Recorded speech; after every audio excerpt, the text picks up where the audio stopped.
This is how we made The Sound of Violet, Day 11. Why don't you sit here, and do you have a phone on you? Yeah. Okay, great. Just read your phone.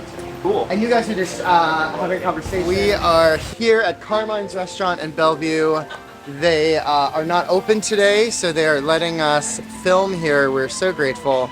We have our extras here who will be diners in the scene. We actually gonna have a shorter day today because of where we have to film tomorrow, so we've got to get in and out really quickly.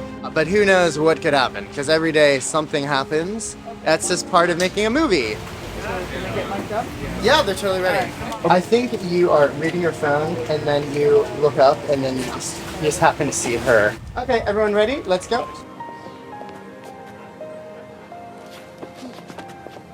Okay, too much.